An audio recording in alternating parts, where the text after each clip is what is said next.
Welcome back to another review, me Kevin from Let's Talk Whisky.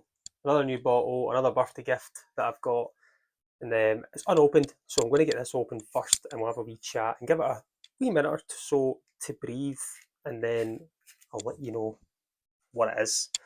No reveal like last week with the question mark on it, but let's see if we can get another good pop. Always satisfying. So this week I've got the Signatory Vintage range, the 100 proof that they do. This is the Orkney brackets HP 2010. So it's a Highland Park without calling it Highland Park from Signatory Vintage 100 proof. Non-chill filtered, natural colour at 57.1%. First of all, Oloroso sherry and bourbon hogshead. So it's a 14-year-old. Colour of it's great. Signatory itself, if you're a fan, you know about Edgedower.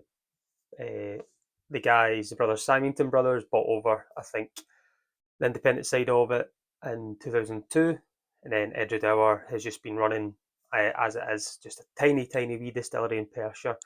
But Signatory Vintage, or Signatory itself, give loads of different additions. I've got some old, the Unchill Filtered series, they've got 100 proofs and all these other things.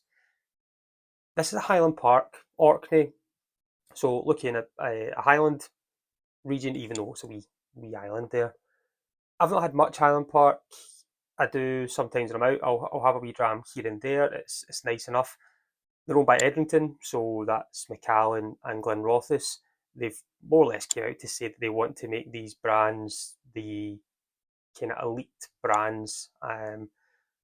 So to pick up something at this strength, this ABV, I'm sure the 100 proof range is very, very reasonable in price. And I don't know how much this one exactly, due to it being a wee gift for my birthday. But to get a Highland Park sherried at more or less cask strength, that's pretty cool. I've got an age statement on it at 14. It's going to be different. You know, Highland Park has this very light peat to it, kind of slightly coastal, I remember at times as well. I've had, I think, the core range 12. I've always enjoyed that. Easily able to get, you're always getting that in supermarkets, but I think they've maybe changed their MO now and decided to keep it more to different styles of high-end shops and things. But enough kind of chat about that. The colour of it is great. This isn't as sherried looking as I expected it to be. Most, I think, Highland Parks I've had have always had that kind of sherry colour. It does look quite similar. Legs on it are great. It's beading. The colour of it is just a kind of, I'd say like a light caramel touch to it. Or would I even say tea? You know, just tea bag and water colour. Hope it doesn't taste just like tea. Hopefully a bit more to it. But if we look at that already, we can try and get that in. Hopefully that matches. The legs on it are great. Taking its time to come down. You know, for me again, that's got viscosity to it. It's going to have length on the palate, on the finish. So I'm hoping to get some really good notes in the nose, some nice mouthfeel, and a good finish to this whiskey. But there's one way to find out. We need to get stuck right in here. So let's give it a go. So Slange.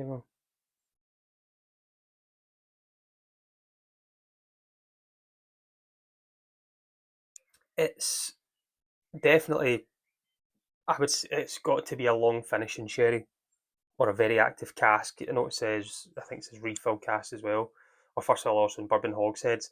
The Oloroso is powering in this, but not in the sense of super, super sweet. You just know it's there. It's light enough.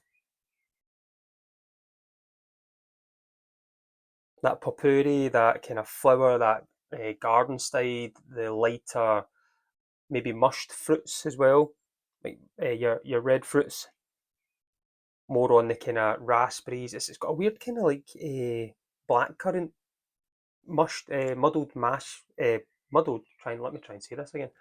Muddled black currant note to it. On top of that kind of potpourri, the flowers. It's quite summery on the nose. 57.1. I don't get that at all. It's got that kind of light, maybe 43% to me. It's a nice nose, you know, it's not stopping me in my tracks, but it's nice. Let's try this in the palate, everyone.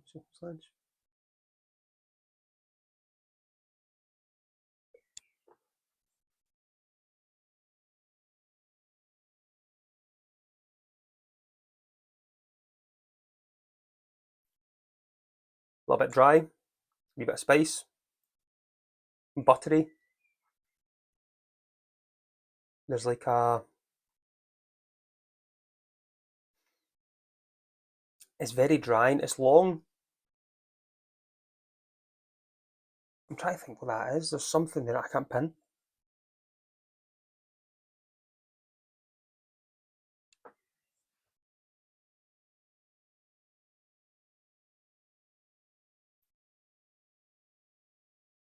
It's got that, it feels like it's charred. You know, there's a char to it. That caramel char, like the bourbon cask is trying to come through.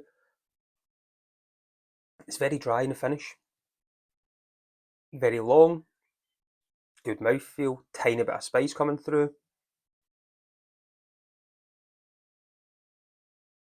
I'll put some water in this and see how that changes. A wee healthy amount in there. That's nice in the palate. There's something I just can't pick up. There's a specific note that I can get and I just can't get it out. It doesn't taste like a Highland Park, if that makes sense. Like from the OB bottlings, from the distillery, it's got a different tinge to it. And I don't know if that's because I'm not used to having cask strength Highland Park, but it's different. I love the nose, light, fresh, clean, not too invasive.